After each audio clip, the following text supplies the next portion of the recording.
Assalamualaikum warahmatullahi wabarakatuh.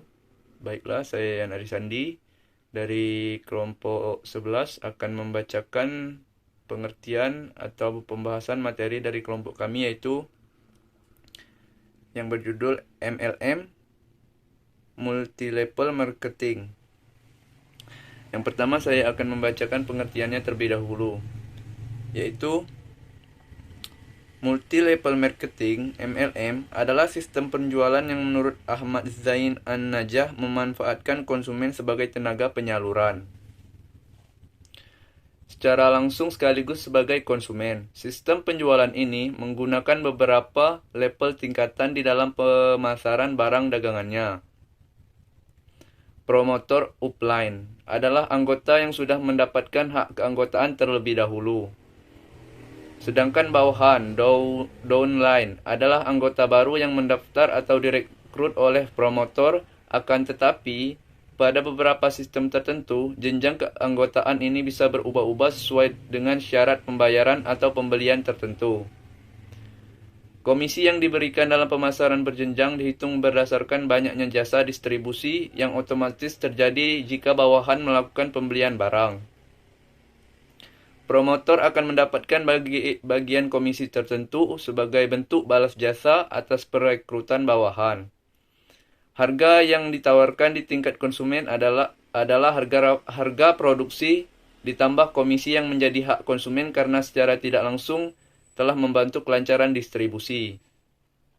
Untuk bergabung dengan keanggotaan MLM, seorang biasanya diharuskan mengisi formulir dan membayar uang dalam jumlah tertentu dan kadang diharuskan membeli produk tertentu dari perusahaan MLM tersebut. Tetapi kadang ada yang tidak mensyaratkan untuk membeli produk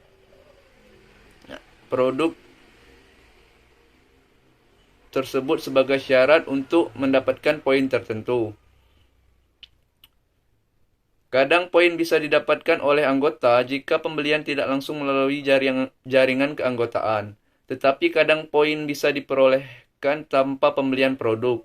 Namun, dilihat dari banyak dan sedikitnya anggota yang bisa direkrut oleh orang tersebut. Dan berikutnya yaitu hukum bisnis MLM menurut Islam. Praktik tidak jujur yang dilakukan oleh pelaku multi-level marketing tertentu adalah haram. Perusahaan-perusahaan MLM yang tidak jujur itu biasanya menawarkan keuntungan besar untuk memikat nasabah. Sistem perdagangan multi-level marketing dilakukan dengan cara menjaring calon nasabah yang sekaligus berfungsi sebagai konsumen dan member perusahaan.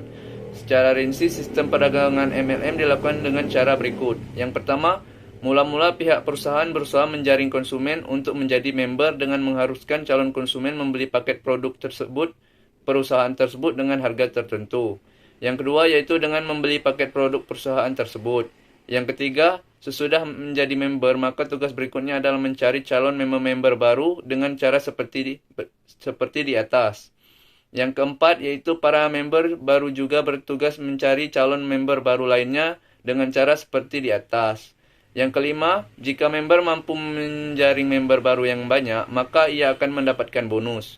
Yang keenam yaitu dengan adanya para member baru yang sekaligus menjadi konsumen produk perusahaan, member yang berada pada level pertama, member awal atau pelopor, dan kedua, dan seterusnya akan selalu mendapatkan bonus secara estafet dari perusahaan tersebut. Di antara sekian banyak perusahaan MLM, ada perusahaan yang melakukan kegiatan menjaring dana masyarakat untuk menanamkan modal di perusahaan tersebut dengan janji akan memberikan keuntungan sebesar hampir 100% dalam setiap bulannya. Kadang malah menggelapkan dana nasabah yang menjadi member perusahaan. Yang pertama yaitu sistem perdagangan MLM diperbolehkan oleh syariat Islam dengan syarat transaksi akad antara pihak penjual al-ba'i dan pembeli al-mushtari dilakukan atas dasar suka sama suka at-taradin dan tidak ada paksaan. Yang B, barang yang diperjualbelikan al-mabi suci, bermanfaat dan transparan sehingga tidak ada unsur kesamaran atau penipuan, garar. Yang C yaitu barang-barang yang diperjualbelikan memiliki harga yang wajar sebagaimana firman Allah Subhanahu wa taala dalam surah Al-Baqarah. 2.275 jika sistem perdagangan MLM dilakukan dengan cara pemaksaan atau barang yang diperjualbelikan tidak jelas karena dalam bentuk paket yang terbungkus dan sebelum transaksi tidak dapat dilihat oleh pembeli, berarti hukumnya haram karena mengandung unsur kesamaran atau penipuan gharar. Yang ketiga yaitu jika harga barang-barang yang diperjualbelikan dalam sistem perdagangan MLM jauh lebih tinggi dari harga yang wajar, berarti hukumnya haram karena secara tidak langsung pihak perusahaan telah menambahkan harga barang yang dibebankan kepada pihak pembeli sebagai sharing modal dalam akad syirkah mengikat pihak pembeli sekaligus menjadi member perusahaan. Yang keempat, jika perusahaan MLM melakukan kegiatan menjaring dana masyarakat untuk menanamkan modal di perusahaan tersebut dengan janji akan memberikan keuntungan tertentu dalam setiap bulannya, berarti kegiatan tersebut adalah haram karena melakukan praktik riba yang jelas-jelas diharamkan oleh Allah Subhanahu wa taala. Baiklah, itu saja yang dapat saya sampaikan. Lebih dan kurang saya mohon maaf. Kepada Allah saya mohon ampun. Assalamualaikum warahmatullahi wabarakatuh. Baik, saya akan membacakan materi yang C, yaitu sistem pemasaran malam. Pakar marketing ternama Non Faila membagi marketing menjadi 3 macam, yaitu 1. Eceran, 2. Penjualan langsung ke konsumen, 3. Pemasaran berjenjang melalui jaringan distribusi yang dibangun dengan mempromosikan pelangganan sekaligus sebagai tenaga pemasaran.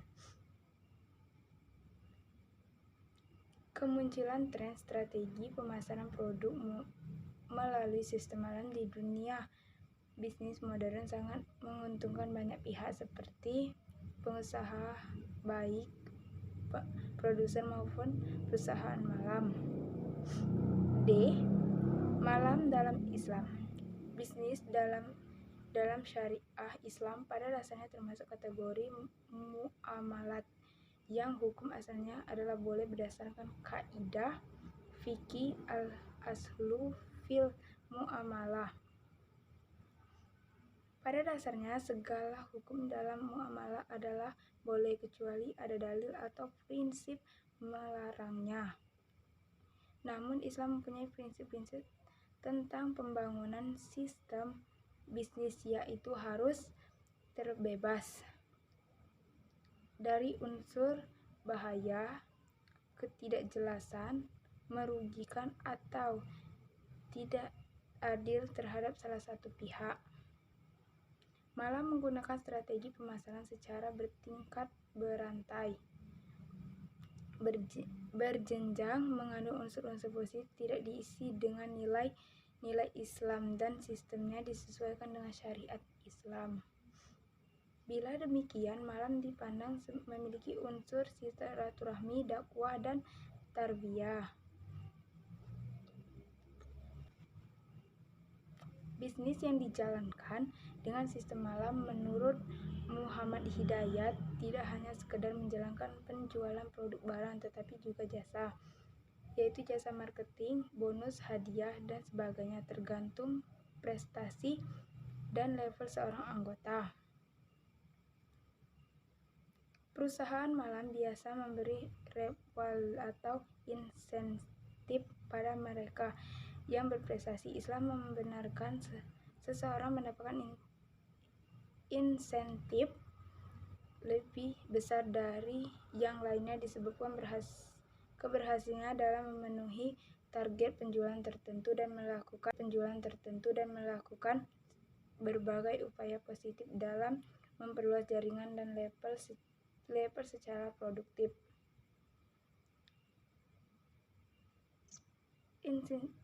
Insentif diberikan dengan menunjukkan skim ijarah.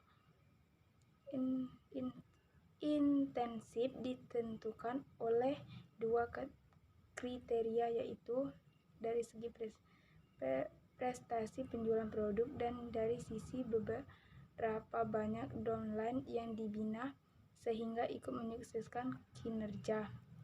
Dalam hal menetapkan nilai insentif ini,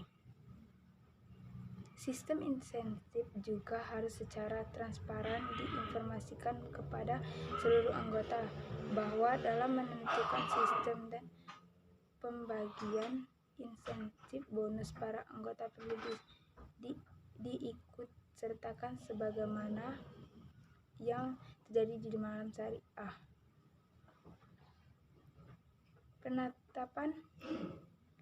Penetapan harga terlalu tinggi dari harga normal sehingga memberatkan konsumen dapat dianalogikan dengan gap, yaitu menjual satu barang dengan harga tinggi dibanding harga pasar.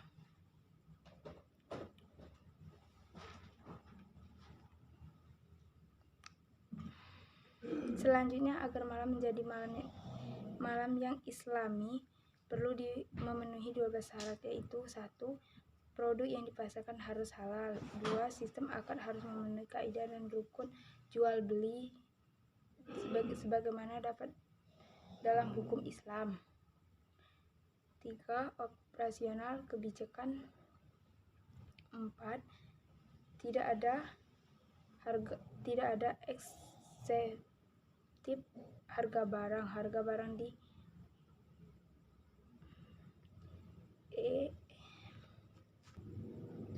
struktur manajemen memiliki dewan pengawasan syariah.